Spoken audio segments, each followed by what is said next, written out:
So it's time for another gardening week and I'm planting again. I love planting. So I have got, these are the Oregon sugar pod and these are the sugar snap peas. These are the ones I started right at the beginning of January, so it's 27th today. So they're definitely ready for planting. I'm putting 6 along this length here and each pot has got 3 peas in it. So I'm kind of stacking them in pretty densely. I've put them quite a way out here so that they can get a decent amount of water and there's plenty of nutrition in the soil, and I've just added some bloodfish and bone down there, and I will obviously be putting supports in soon. I want them to grow back this way.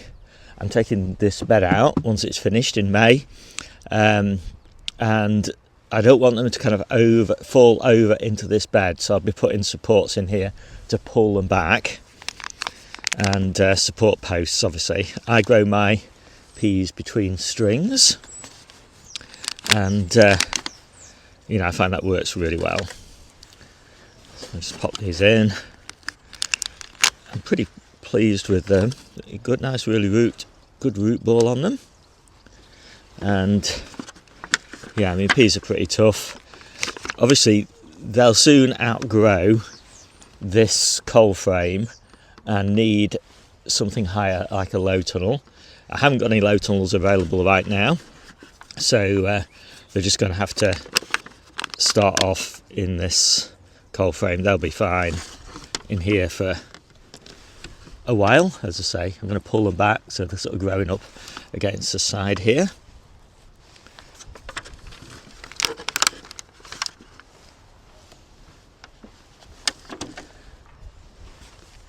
I'll just firm those in. I'll just point them back a little bit so they're kind of naturally falling back towards the back of here. This is south facing or thereabouts, so they get plenty of light here.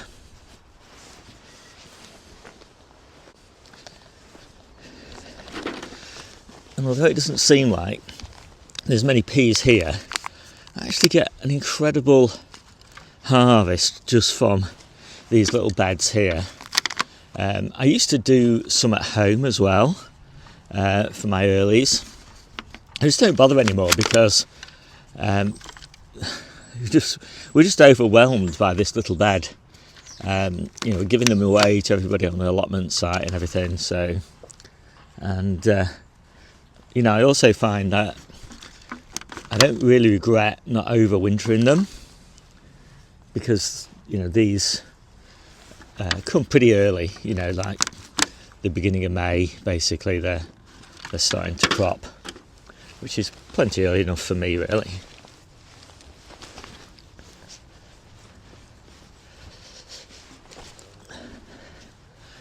And I just want to work this bloodfish and bone into the soil as well.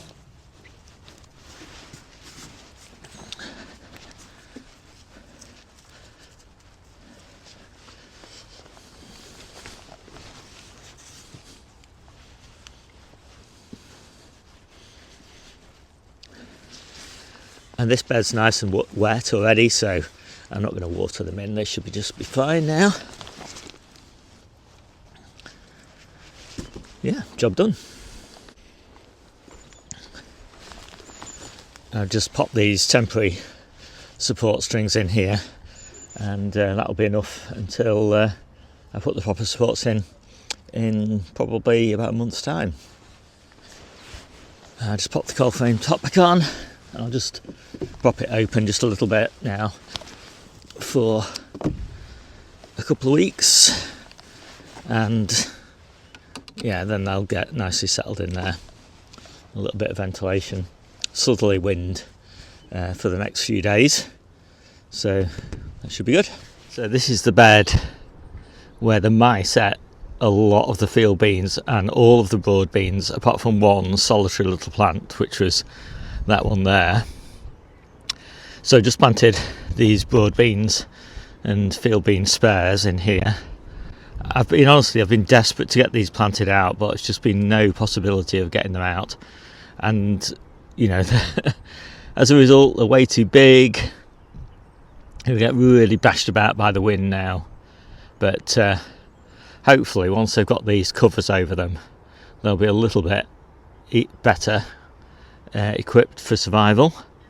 I might even put a little bit of fleece over them just for a few weeks until they get established. I don't know whether I'll have time.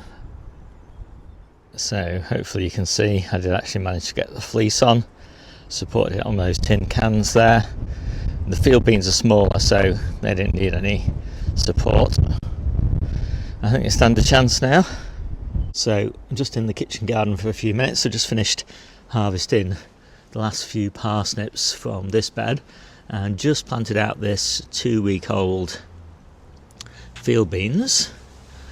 And I love field beans. You know, we harvest just this little tip here as an alternative or complement to spinach.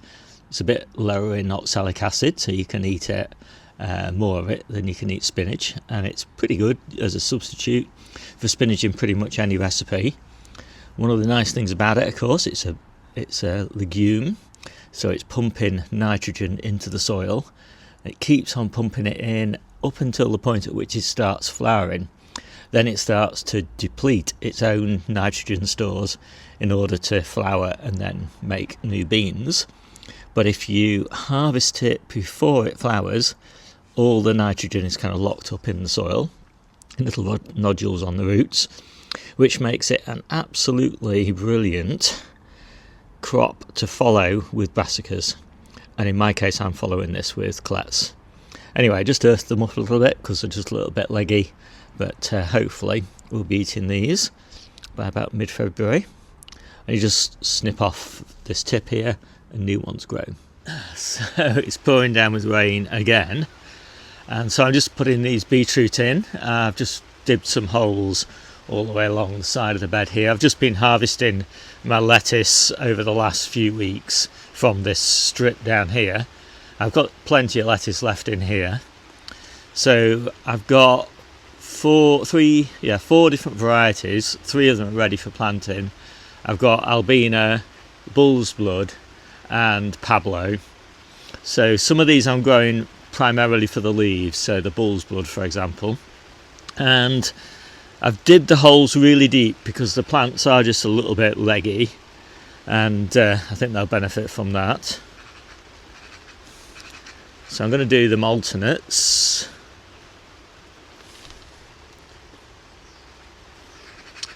And yeah, that'll just make it a little bit prettier.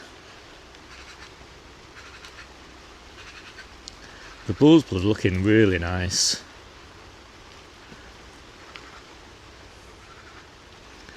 And the Albina has been recommended, this is a white one, as a really great leaf as well.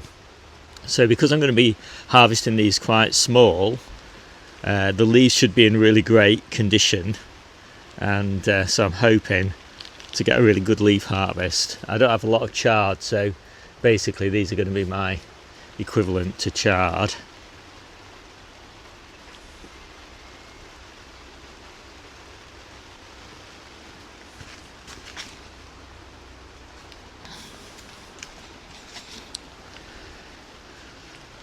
I really do like doing these early sowings of beetroot. You know, it just gives me a really very early harvest, you know, probably a month earlier than if I'd sowed them, you know, towards the end of February, which is probably the sort of traditional time to start them. And obviously they're growing with the advantage of all this nice warm, it's not so warm in here, but warm conditions in the polytunnel as well. So yeah, should be really nice. The golden beets didn't germinate, so I had to do another sowing of those about 10 days later, so they're not ready for planting out yet. And so I'm not quite sure where I'm going to plant those, but just settle this soil in around them. And it's a little bit dry at the edges of the beds in the polytunnel. It can end up being a little bit dry here so I will just water them in.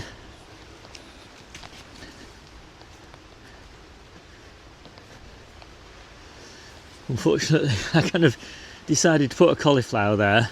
I could have had beetroot all the way around there. I might in the end take this cauliflower out, just yeah, we'll have to see. Okay, so it's the end of a quick and short gardening week, and this is quite a nice table though. You know, harvest starts to pick up at this time of year. So I'm actually going to start in the middle with the red stem patchouli. That is starting to go to seed now, so the leaf quality will degrade pretty rapidly over the next 2 weeks, and then it'll all be gone. But the tatsoi is also starting to go to seed, but the leaf quality is still a little bit better. Anyway, I've got all the salads here. I've made them all up, and I think I've got like 4 or 5 different types of lettuce leaves. I've got tatsoi, I've got claytonia, I've got Lem's lettuce, I've got red rubel kale. Yeah, quite a nice mix. I forgot the salad onions, but oh, and I've got spinach in there as well. So yeah, very happy with this, and I've started picking some of the leaves from the polytunnel lettuces, and that's where the colour's coming from, really, from the polytunnel, because you don't get this sort of colour at this sort of time of year unless you've got grow lights, really. 4 boxes of mixed brassica leaves, 3 boxes of spinach. It's not looking too bad. It's not really picking up yet. It's really the middle of February before it really starts to grow again. Yeah, just some onions and some garlic. I had to throw 3 onions away this week. That's kind of the way that it goes. So for every box that we pick, we're losing maybe 20%. Purple sprouting broccoli, collect some Brussels sprouts and Brussels sprouts. I've only got Brussels sprouts now to last me kind of to the end of February, I guess, something like that, but hopefully by then all the other brassicas should be picking up nicely. Coming to the end now of the apples from the store. I had to throw a couple of those away as well. Beetroot from the store. Carrots, these are the better carrots, they're still not that fantastic. Everybody knows who watches these videos regularly that I had a big issue with the carrot bed and slugs infesting it this year. So as a result, that's what most of the carrots look like, all chopped up and cleaned up like that, but you know, they get chopped up anyway when they're cooked, so it's not too bad. Last of the Christmas potatoes, straight from the tubs, and these are the main crop potatoes also from the tubs. Last bit of red cabbage from the one that we picked earlier in the week.